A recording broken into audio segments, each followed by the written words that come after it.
Hello and welcome to the Tarkus Zone. Thank you for joining me. Today we're playing Meet Your Maker, and I'm just checking out my outposts. It's about a little quarter after 4 p.m. Eastern Time, my time. I activated most of my outposts late yesterday, so I should have some time on them still. Yeah, sure enough, I have at least 4 still up, and always the birdcage goes down first because it's got less Genmat in it. I do like keeping it up, but for the 24 hours it was up, it's saying I only got 4 kills, but that's okay. I mean, it's still hovering around the 11.2 mark for kill ratio. That means that we'll look at the big board. It either means that people completed it without dying all that much, or people pulled the ripcord on it because it got 5 attempts. And that seems to be what's been going on every day now, is the bases are getting an average about 5 attempts per 24 hours. So that got 5 attempts. It got 4 kills. It brought the kill ratio down 0.1. The person who ran it, or the persons who ran it, gave me 1 fun and 1 brutal. So out of the 5 new attempts, I only got those 2. So it leads me to believe that I might have had a few people pull the ripcord that weren't happy. And then I've got the Hornet's Nest here. The Hornet's Nest got 4 unique raids over the last 24 hours, and it pulled off 61 kills, which is quite nice. It doesn't move the kill ratio at all. It kind of just evens it out, which is pretty nice. And then we have the Arena. The Arena pulled off 5 new raid attempts, 41 kills. Those 41 kills brought it down 0.2. I got 4 brutals on top of and artistics, some funds, and some ingenious. So that I got I got acolytes across the board there in all 4 categories. Look at that. That's pretty nice. And then I have Bayport. The slog of Bayport's a hard map. That's a 13 kill ratio, but it went down. It went down negative 0.4. It had 4 unique attempts, only 20 deaths. And I only got 2 accolades, the fun and the ingenious. And then it looks like the other, they didn't give me anything. And then we have Panama City, which is the hallway. Guys, you know how I like to name things. So this is called the hallway. It had 41, it had 4, not 41, but it had 4 unique attempts, and then we have 31 kills within there, and it brought the kill ratio up 0.7. So it's now a kill ratio of 5. We're getting there. I mean, I need a little bit more raiders in here to actually really find out what the true kill ratio is, because it's coming up from a 1.8. It's slowly coming up. But I got accolades across the board with this thing: fun, brutal, ingenious, artistic. That's what you want to see when people are really happy with your base. Okay, so we're not going to activate those right now, or I'm just going to wait for the rest of them to go down before I do a reactivation. But let's look at the big board. Okay, so we're looking at the hallway as the last thing that got hit. Actually, that was not too far away. It was only about an hour ago, right? So that person put in 11 attempts and pulled the ripcord. I mean, it is a difficult base. Actually, when I was saying about the birdcage, this person did it in 1 and got it. So, that's pretty good. I mean, they did it in 1.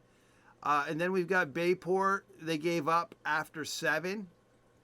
And then what you're going to find here is I've got a few of the hallway here that I watched just to see, because again, like I was saying in a previous video, is I'll go in and watch how the person tackled the base to see if I need to make some adjustments.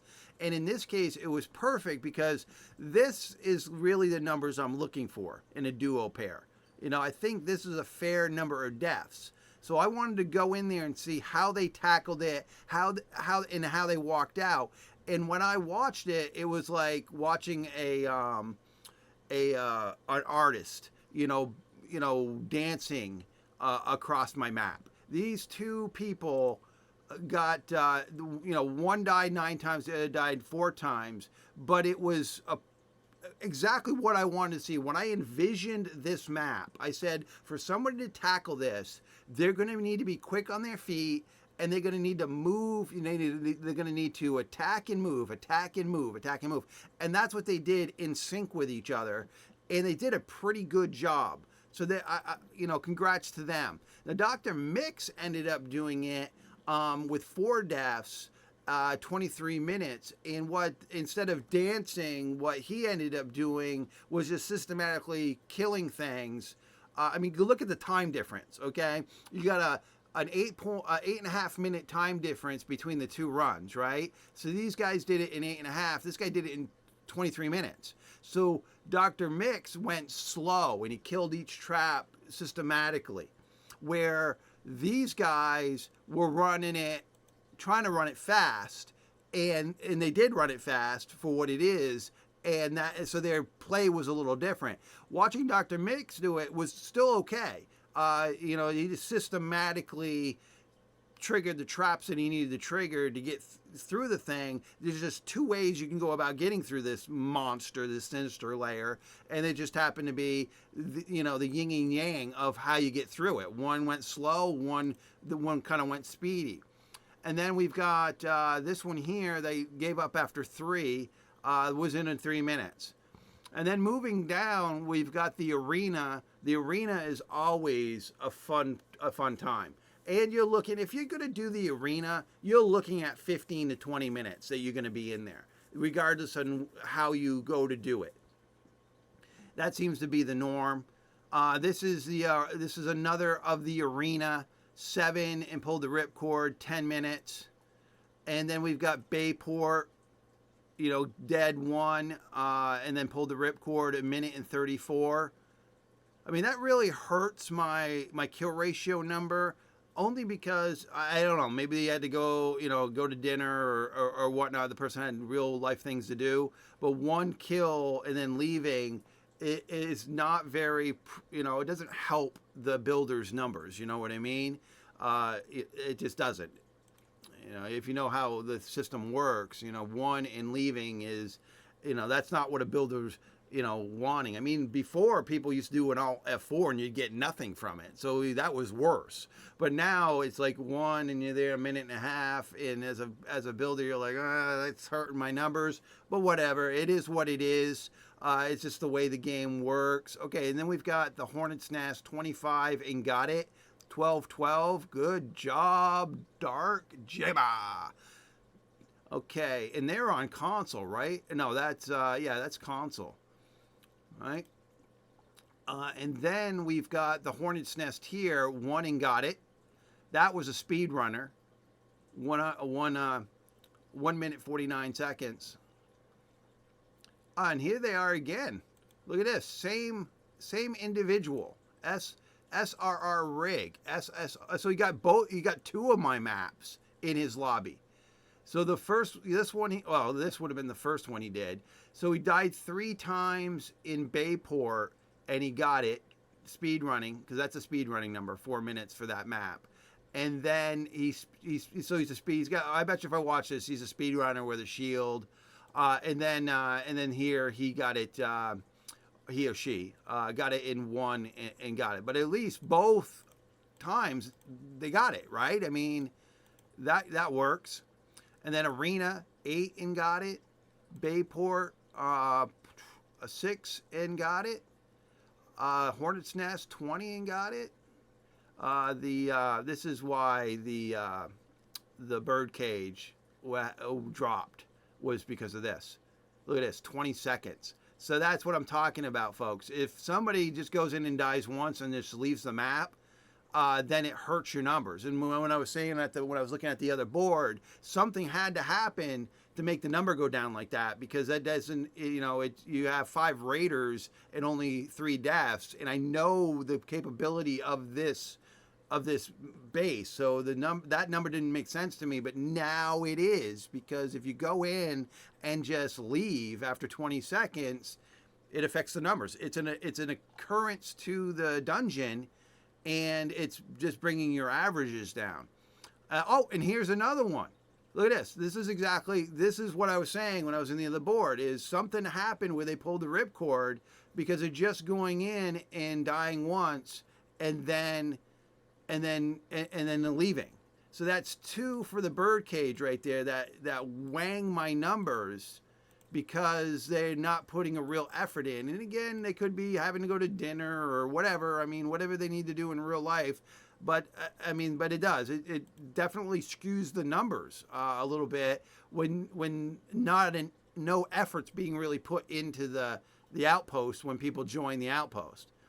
This is the Hornet's Nest 15, and they gave up.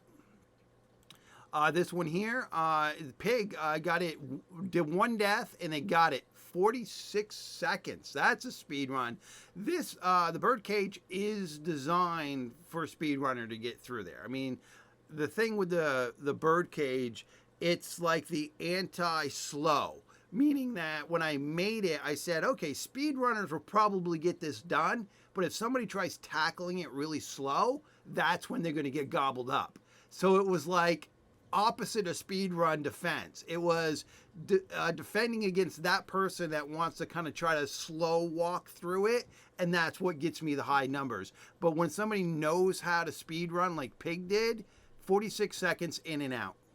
All right, this person did it, a French frog did it in 0 deaths, in and out, 44 seconds. So again, the birdcage was never meant to stop speedrunners. It was meant to gobble up those people that were taking their time. Okay, the arena, Bayport,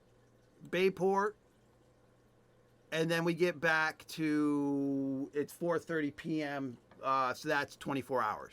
So that's not too bad. I did get a lot of people last night in 24 hours, a lot more than I got the night before.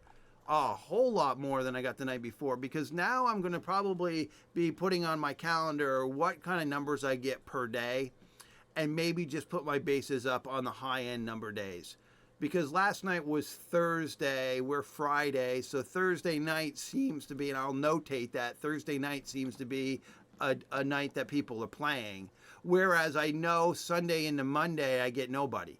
So it might be that there'll be days that I won't activate my base at all, any of my bases, and just wait. It's not like I'm hurting for rewards. Let's just go back a screen. You can see I got 97,000, 100,000, 61,000. But I guess if I were to give you a suggestion for those people who are not,